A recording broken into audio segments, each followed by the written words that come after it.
எல்லாருக்கும் வணக்கம். 2025 புத்தாண்டு உங்களோட ராசிக்கு எப்படி இருக்க போகுது அப்படிங்கிறத நம்ம பார்க்கணும். அப்போ வருடாந்திர பலன் அப்படிங்கிறது எப்படி இருக்குது அப்படின்னு பார்க்கணுன்னா வருட கிரகங்களோட ஆதிக்கத்தை நம்ம பார்க்கணும்.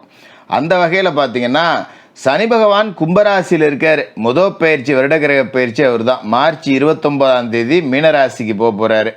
குரு பகவான் ரிஷபராசியில் இருக்கார். மே 14ஆம் தேதி மிதன ராசிக்கு போக போகிறாரு. விஷப்பாம்பு ராகு மீன ராசியில் இருக்கு. 18ஆம் தேதி கும்பராசிக்கு போக போகுது. விஷமற்ற பாம்பு கேது கன்னிராசியில் இருக்கு. அதே மே 18 சிம்ம ராசிக்கு போக போகுது. இதுதான் வருட கிரகங்களோட மாற்றம் அப்படிங்கிறது. இதில் முக்கியமான விஷயம் என்ன அப்படின்னு பார்த்தீங்கன்னா, கும்பராசிக்கு வரக்கூடிய ராகு மேலே மிதனத்துக்கு பயிற்சியாகி போகக்கூடிய குருவோட பார்வை அப்படிங்கிறதும் விழுவுது. அதனால் ராகுவும் புனிதப்பட்டு போகிறாரு. ஒரு ராகு விஷப்பாம்பே பலவிதமான நன்மைகள் அப்படிங்கிறதையும் செய்ய போகுது, புனிதம் அடைஞ்ச போகுது அப்படிங்கிறதால இதில் உங்களோட ராசிக்கு இந்த வருட கிரகங்களோட அமைப்பு, ராசி மாற்றம், பார்வை, இதனால் உங்களுக்கு என்ன கிடைக்க போகுது அப்படிங்கிறத நம்ம துல்லியமாக பார்ப்போம். நேயர்கள் எல்லாருக்கும் புத்தாண்டு வாழ்த்துக்கள். மீனராசி நேயர்களே, உங்களுக்கு இந்த 2025 எப்படி இருக்குது அப்படின்னு பார்த்தோம்னா, 2025 தொடங்கும் போது கிரக நிலைகள் அப்படின்னு பார்த்தீங்கன்னா, உங்களோட ராசிக்குள்ளேயே சர்ப்ப கிரகமான ராகு இருக்கார். விஷப்பாம்பு ராகு சர்ப்பதோஷத்தோட பிடிக்குள்ளே நீங்கள் இருக்கீங்க. ராசிக்கு 7வது வீடு கலத்தரஸ்தானத்தில் கேது இருக்கார். சனி பகவான் உங்களோட ராசிக்கு 12வது வீடு கும்பராசியில் இருக்கார் விரயஸ்தானத்தில். அதாவது உங்களுக்கு 7.5 சனியோட ஆதிக்கம் அப்படிங்கிறது தொடங்கி முதல் சுற்று விரய சனி அப்படிங்கிறது நடந்துகிட்டு இருக்கு. ராசிக்கு அதிபதியான குரு பகவான் 3வது வீட்டில் இருக்கார். மறைவு ஸ்தானத்தில் ராசி அதிபதி போய் மறைஞ்சிருக்காரு. அப்போ இந்த 2024 எப்படி இருந்தது அப்படின்னு பார்த்தா, அது இருக்கிறதும் ஒன்று இல்லாததும் ஒன்று அப்படிங்கிற மாதிரி ஒன்றும் சொல்லிக்க முடியாத நிலைமை அப்படிங்கிறது தான் 2024. விரய சனி எப்பேற்பட்ட காசு வந்தாலும் சரி அது நம்ம கையில் தங்கவே இல்லை. எப்படியோ கடன் உண்டாகி போச்சு அப்படிங்கிற மாதிரி தான் இருக்குது. அது மாதிரி 2வது சுற்று, அதாவது 30 வயதை கடந்தவர்களுக்கு பார்த்திங்கன்னா பிள்ளைகளுக்கு திருமணம், அது மாதிரி சொந்த வீடு கட்டுறது, இது மாதிரியான அமைப்புகள் அப்படிங்கிறது ஏதாவது உங்களுக்கு ஒன்று கிடைச்சிருக்கும். அதால் நாம் இது நாள் வரைக்கும் வாழ்க்கையில் சேர்த்து வச்ச காசு எல்லாமே, குருவி சேர்க்குறாப்புல கஷ்டப்பட்டு சேர்த்தேன் அப்படிங்கிற காசு எல்லாமே கரைஞ்சி போய் இப்போ ஜீரோவில் தான் நீங்கள் இருக்கணும். வாழ்க்கையே முதல்லேருந்து தொடங்குற மாதிரி ஆகிப்போச்சு. ₹1 கூட என் கையில் இல்லை அப்படிங்கிற நிலைமை இருக்குது. அதுமாதிரி உடல் ஆரோக்கியத்திலையும் பிரச்சனை. விரேசனி காலகட்டத்தில் குடும்பத்தில் ஒருத்தர் மாற்றி ஒருத்தருக்கு வைத்திய செலவு அப்படிங்கிறதும் கண்ணா புண்ணான்னு பண்ணியாச்சு. காசு கட்டுக்கடங்காமல் போயிட்டே இருக்குது. கடன் அப்படிங்கிறது சேர்ந்துக்கிட்டே இருக்குது அப்படிங்கிற மாதிரி தான். உங்களோட சொந்த ராசிக்குள்ளேயே ராகு இருக்கிறதால தேவையற்ற எண்ணங்கள், தேவையற்ற மன உளைச்சல்கள், நிம்மதி இல்லாத தூக்கம், தூக்கம் இல்லாத இரவுகள் இப்படிங்கிற மாதிரி தான் 2024 அப்படிங்கிறது உங்களுக்கு போச்சு. சரி, 2025 எப்படி இருக்குது அப்படின்னு பார்த்தீங்கன்னா, மார்ச் மாதம் 29ஆம் தேதி வரைக்கும் இதே கிரக அமைப்புகள் அப்படிங்கிறது தான் தொடங்குது. மார்ச் 29க்கு பிறகு சனி பகவான் பயிற்சியாகி உங்களோட சொந்த ராசிக்கே வரார். ஜென்ம சனியோட பிடிக்குள்ளே நீங்கள் வரீங்க. அதாவது நல்லது இருக்குது அப்படின்னா கொஞ்சம் தாராளமாக சொல்லிடலாம். கெட்டது தான் இருக்குது அப்படிங்கிறப்ப அதையும் நம்ம சொல்லி தான் ஆகணும். மறைச்சி 10 காசு கூட பிரயோஜனம் இல்லை அப்படிங்கிறதால அதை சொல்லி போடுறது நல்லது. ஜென்ம சனி அப்படிங்கிறது தான் 7.5 சனி காலகட்டத்திலே ரொம்ப முக்கியமான ஒரு சனி, ரொம்ப வாட்டி வதைக்கக்கூடிய ஒரு சனின்னு சொல்லலாம். இந்த ஜென்ம சனி என்ன செய்யும் அப்படின்னு பார்த்தீங்கன்னா, உங்களோட தேக ஆரோக்கியத்தை அசைச்சு பார்த்துரும். நல்ல திடகாத்திரமாக இருக்கேன், பெரிய ஒரு விளையாட்டு வீரன் மாதிரி நான், என் உடம்பெல்லாம் ஒன்றுமே ஆகாது, கல்லை தின்னா கூட செரிக்கும் எனக்கலாம் அப்படின்னு வீராவசனம் பேசக்கூடியவர்களை கூட கொஞ்சம் அடித்து முடக்கி போடக்கூடிய வேலையை ஜென்ம சனி அப்படிங்கிறது செய்யும். அதனால் கூடுமான வரைக்கும் உடல் ஆரோக்கியத்தில் நீங்கள் ரொம்ப ரொம்ப ரொம்ப கவனமாக இருக்கணும்.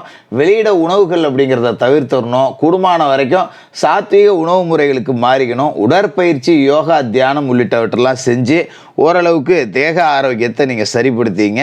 மற்றபடி பெருசாக ஜென்ம சனி அப்படிங்கிறது கெடுதல் செய்யாது. அதுமாரி 30 வயதை கடந்தவர்கள் அப்படிங்கிறவங்களுக்கு சில பேருக்கு கர்மகாரியங்கள் செய்யக்கூடிய வேலைகள் கூட நடக்கும். அதாவது தாயோ தகப்பனோ இல்லை யாரோ ஒரு முக்கியமான உறவுகள் உங்களை பிரிஞ்சு போகக்கூடிய வாய்ப்பு அப்படிங்கிறது கூட இருக்குது.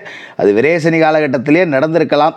நடக்காதவர்களுக்கு ஜென்மசனி காலகட்டத்தில் நடக்கிறதுக்கான சாத்தியம் அப்படிங்கிறது கூடுதலாக இருக்குது. அப்படிங்கிறதால கூடுமான வரைக்கும் வீட்டில் இருக்கிற வயதானவர்கள், முதியவர்களை கொஞ்சம் கவனமாக பார்த்துங்க. அதில் முக்கியமான விஷயம் என்ன அப்படின்னா, மே மாதம் 14ஆம் தேதி மகா குரு பயிற்சி நடக்குது. ராசி அதிபதி முழு சுப கிரகமான குரு பகவான் ராசிக்கு 3வது வீட்டிலேருந்து 4வது வீடான மிதன ராசிக்கு போகிறாரு. அப்போ மிதன ராசிக்கு குரு பகவான் போகிறாரு, அதில் ஏதாவது நன்மைகள் இருக்கா அப்படின்னு நீங்கள் கேட்கலாம். 3ல் குரு மறைஞ்சிருக்கார், திரும்ப அர்த்தாஷ்டம குருவாக 4க்கு போகிறார். 2க்கும் பெருசாக வித்தியாசம் அப்படிங்கிறது இல்லை. அப்போ 3ல் இருந்தாலும் குரு நன்மைகள் செய்ய மாட்டார், 4ல் இருந்தாலும் குரு நன்மைகள் செய்ய மாட்டார். 4ஆம் இடத்துக்கு குரு போகும்போது பெத்த தாயாரோட உடல் ஆரோக்கியத்தில் கவனம் அப்படிங்கிறது ரொம்ப ரொம்ப ரொம்ப அவசியமாக தேவை.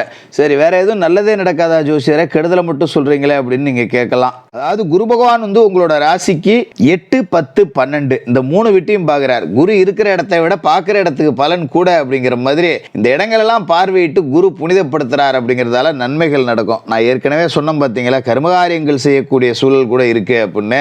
8ஆம் இடத்தை குரு பார்க்குறார் அப்படிங்கிறதால அதில் ஓரளவுக்கு நிவாரணத்தை கொடுப்பார். பெரிய அளவில் கர்மகாரியம் வரைக்கும் போகாமல் 10 ரூபா செலவு பண்ணி, மருத்துவ செலவு பண்ணி, ஒரு ஆப்ரேஷன் பண்ணி மீண்டு வரக்கூடிய வாய்ப்பு அப்படிங்கிறத கொடுத்து விட்ருவார். அது மாதிரி உங்களோட ராசிக்கு 10ஆம் வீடான தொழில்ஸ்தானத்தில் குரு பார்வை விழுவுது அப்படிங்கிறதால எவ்வளோதான் நமக்கு விரைய செலவு வந்தாலும் தொழில் மூலமாக 10 ரூபா வருமானம் அப்படிங்கிறது வந்துக்கிட்டே இருக்கும். செய்கிற வேலையில் எந்த பிரச்சனையும் வராது. வேலை நெருக்கடி இருக்கும், நிறைய வேலையை கொண்டாந்து நம்ம தலையில் கட்டுவாங்க. இப்படியெல்லாம் நிறைய பிரச்சனைகள் இருந்தாலும் அந்த வேலையை வச்சோ அந்த தொழிலை வச்சோ 10 ரூபா வருமானம் பண்ணக்கூடிய வாய்ப்பு அப்படிங்கிறதையும் கொடுப்பாரு. இந்த 10ஆம் இடத்துல விழுகிற குரு பார்வை அப்படிங்கிறது சில பேருக்கு பார்த்திங்கன்னா கொடுக்கல் வாங்கலில் சிக்கலில் கொடுக்கக்கூடிய வாய்ப்பு இருக்குது.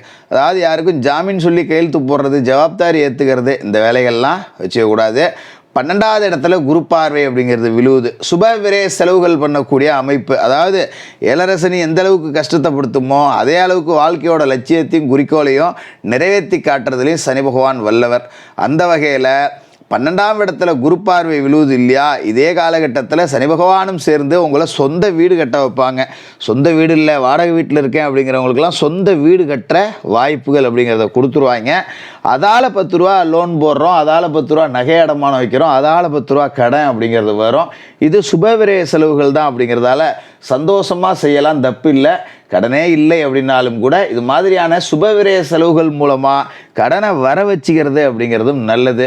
இதே காலகட்டத்தில் மே மாதம் 18ஆம் தேதி ராகு கேதுக்களோட பயிற்சி அப்படிங்கிறது நிலவுது. இதுதான் 2025 உங்களுக்கு ஒரு மிகப்பெரிய நிவாரணம் அப்படின்னு சொல்லலாம். ஏன்னா ராசிக்குள்ளே இருக்கிற விஷப்பாம்பு ராகு 12ஆவது வீட்டுக்கு போயிடுறாரு. கலத்திரஸ்தானத்தில் இருக்கிற விஷமற்ற பாம்பு கேது 6ஆவது வீட்டுக்கு போயிடுறார். இது ரெண்டுமே நல்ல அமைப்பு. சர்ப்பதோஷத்தோட பிடியிலேருந்து நீங்கள் முற்றுமுதலுமாக வெளியே வரீங்க. 12ஆம் இடத்துல இருக்கிற ராகு உங்களுக்கு மிக நன்மைகள் அப்படிங்கிறத கூடுதலாகவே செய்வார். நான் ஏற்கனவே சொன்ன மாதிரி வீடு கட்டலாம், கட்டண வீட்டை புதுப்பிக்கலாம், இந்த மாதிரியான சுப விரய செலவுகள் மூலமாக சந்தோஷத்தையும் கொடுப்பாரு, சொத்து சுகத்தையும் சேர்த்து வைப்பார். ராசிக்கு 6ஆவது வீட்டில் இருக்கிற கேது ஓரளவுக்கு கடன் அப்படிங்கிறத உங்களுக்கு குறைச்சி காட்டுவார். இந்த 6ஆம் இடத்துல போய் கேது உட்கார்றார் அப்படின்னா இது ஒரு அற்புதமான நேரம். அதாவது ஆன்மீகம் சார்ந்த விஷயங்களில் உங்களுக்கு நாட்டம் அப்படிங்கிறது கூடுதலாக போகும். நிறைய ஆலயங்களுக்கெல்லாம் போய் வணங்குவீங்க, குலதெய்வ கோயிலுக்கு போவீங்க, பிரார்த்தனைகள் ஏதாவது இருந்தால் அதையெல்லாம் நிறைவேற்றுவீங்க. இப்படிப்பட்ட வேலைகள் அப்படிங்கிறது நடக்கும். கடன் ஓரளவுக்கு கட்டுக்குள்ளே கொண்டு வர்றத கேது உங்களுக்கு பார்த்துக்குவார். அந்த வகையில் 2025 அப்படிங்கிறது ஜென்மசனி அப்படிங்கிற மோசமான பிடி, அர்த்தாஷ்டம குரு அப்படிங்கிற பணத்தை முடக்கி போடக்கூடிய குரு, இது எல்லாம் சேர்ந்து உங்களுக்கு கஷ்டத்தை கொடுத்தாலும் சர்ப்ப கிரகங்களான ராகு கேதுக்களோட பயிற்சி மே 18ஆம் தேதி நடந்த பிறகு ஓரளவுக்கு நல்ல நிவாரணத்தையும் கொடுக்கும். சனி இதே காலகட்டத்தில் உங்களோட வாழ்க்கையோட லட்சியத்தெல்லாம் நிறைவேற்றி காட்டுவார். பிள்ளைகளுக்கு திருமணம் பண்ணலாம், நீங்கள் திருமணம் செய்யலாம், சொந்த வீடு கட்டலாம், இந்த மாதிரி அமைப்புகள் எல்லாத்தையும் கொடுப்பாரு. கஷ்டத்தை கொடுத்தாலும் பல இஷ்டங்கள் ஈடேறக்கூடிய வருடமா 2025 புத்தாண்டு இருக்கும்.